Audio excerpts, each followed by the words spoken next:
Visakha steel plant పై వైసీపీకి మాట్లాడే అర్హతే లేదు అన్నారు MLA Ganta Srinivasa Rao. Visakha steel plant అనేది ఒక పరిశ్రమ కాదు, ఆంధ్రుల ఆత్మ గౌరవం అన్నారు గంటా. ముఖ్యమంత్రితో కలిసి ప్రధానితో మాట్లాడి స్టీల్ ప్లాంట్ ని ప్రైవేటు పరం కాకుండా కాపాడతామన్నారు. స్టీల్ ప్లాంట్ పరిరక్షణ కోసం మనసా వాచ చిత్తశుద్ధితో పనిచేస్తామంటున్నారు. గంటా శ్రీనివాసరావుతో మా senior correspondent Khaja face to face. Senior నేత ఎమ్మెల్యే గంటా శ్రీనివాసరావు ఉన్నారు. సార్, స్టీల్ ప్లాంట్ పరిస్థితి చూస్తున్నాం, నానాటికి ఉత్పత్తి పడిపోతుంది.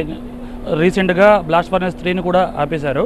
ఇటువంటి సమయాల్లో, సంక్షోభ సమయాల్లో రాష్ట్ర ప్రభుత్వం మౌనంగా ఉండడం కేంద్రానికి గ్రీన్ సిగ్నల్ ఇచ్చినట్టే అని వ్యాఖ్యలు వైసీపీ నుంచి వినిపిస్తున్నాయి. మీరేమంటారు? అసలు ముందు వైసీపీ పార్టీకి కానీ ఆ నాయకులకు కానీ స్టీల్ ప్లాంట్కు పేరు ఎత్తే నైతిక అర్హత లేదు. ఎందుకంటే స్టీల్ ప్లాంట్ స్టార్టింగ్ టైంలో కూడా నేను అప్పుడు ఎంపీగా ఉన్నాను. అప్పట్లో ముద్ర లోన్ ద్వారా ఎటువంటి హామీ లేకుండా 20 లక్షల వరకు లోన్ పొందొచ్చు. అది ఎలాగో తెలియాలంటే ఇప్పుడే ఫ్రీడమ్ యాప్ని డౌన్లోడ్ చేసుకోండి. వాజ్పేయి గారు ప్రధానమంత్రిగా ఉండగా దాంట్లో చిన్న డైల్యూషన్ చేస్తారు, దాంట్లో ఇన్వెస్ట్మెంట్స్ అని ఒక రూమర్ వచ్చినప్పుడు వెంటనే ఆ రోజు స్టీల్ ప్లాంట్ ఎంప్లాయీస్ కానీ యూనియన్ లీడర్స్ కానీ మాతో మాట్లాడినప్పుడు అప్పుడు ఎర్రవనాయుడు గారు పార్లమెంట్ పార్టీ లీడర్గా ఉన్నారు. ఆయన నాయకత్వంలో చంద్రబాబు నాయుడు గారి డైరెక్షన్ తోటి వాజ్పేయి గారు కలిసి ఆ రోజు ఆ డిజిన్వెస్ట్మెంట్ ప్రపోజల్ని విత్డ్రా చేయించాం. అటువంటి దీని దగ్గర నుంచి ఇప్పుడు దాకా కూడా స్టీల్ ప్లాంట్ కాపాడుకుంటూ వస్తే ఏదైతే మొన్న 2019-24 మధ్య ఆ డిజిన్వెస్ట్మెంటు దాన్ని సేల్ చేయాలనే ప్రయత్నం తీవ్రతరం కావటం, ప్లాంటు ఎంప్లాయీస్ కానీ లేకపోతే యూనియన్స్ కానీ అందరూ కూడా వాళ్ళు నిరాహార దీక్షలు చేయటాలు, నేను అప్పుడు ఎమ్మెల్యే పదవికి రాజీనామా చేయటం, గాజువాక పల్లా శ్రీనివాసు ఆమరణ నిరాహార దీక్ష చేయటం, ఇవన్నీ కూడా జరిగింది ఆ టైంలోనే. కనీసం ముఖ్యమంత్రి కానీ లేకపోతే ఆ పార్టీ ఎంపీలు కానీ నాయకులు కానీ కనీసం దాని మీద స్పందించకపోగా దాన్ని మభ్యపెట్టే విధంగా ప్రకటనలు ఇస్తూ దాన్ని డైవర్ట్ చేశారు. ఆల్రెడీ సంక్షోభం దిశగా వెళ్ళిపోతుంది, క్రమంగా ఉత్పత్తి తగ్గిపోతుంది. ఈ సమయంలో కార్మికుల ఒక ఆందోళన అయితే ఉంది.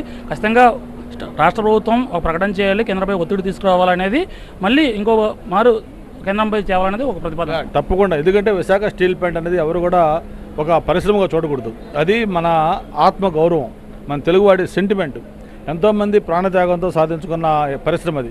కాబట్టి దాన్ని ఇటు పరిస్థితుల్లో కాపాడాల్సిన అవసరం ఉంది. ఖచ్చితంగా తెలుగుదేశం పార్టీ ఏదైతే స్టీల్ ప్లాంట్ ఉందో దాని ప్రైవేటైజేషన్ని కాకుండా కాపాడుకునే పరిస్థితి ఖచ్చితంగా చేస్తారు. గతంలో మీరు ప్రతిపక్షంలో ఉన్నప్పుడు మీరు రాజీనామాకి లెటర్ ఆల్రెడీ ఇచ్చారు. అయితే అధికారంలో ఉన్న వైసీపీ ముందుకు రాలేదని చెప్తున్నారు.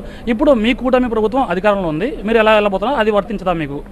అందుకే ఇప్పుడు ఈరోజు విజయసాయి రెడ్డి గారు నేను ఒక ట్వీట్ చేశారు. అసలు ముందు ఆయన ప్రతిదీ ఆయన జీవితం రాజకీయం చేయడం అలవాటు చేసుకున్నారు. ఏదైతే నేను రాజీనామా ఆ రోజు చేశానో దాన్ని రోజు కోట్ చేస్తూ ఎంపీ రాజీనామా చేయలేదు, ఎమ్మెల్యే రాజీనామా చేయలేదు, మీరు కూడా చిత్తశుద్ధితో రాజీనామా చేయండి అని చెప్పడం అక్కడ ఆయన చిత్తశుద్ధితో చేసింది కాదు. ఆయన కేవలం రాజకీయం చేయడం కోసం నేను చేస్తా ఉన్నాడు.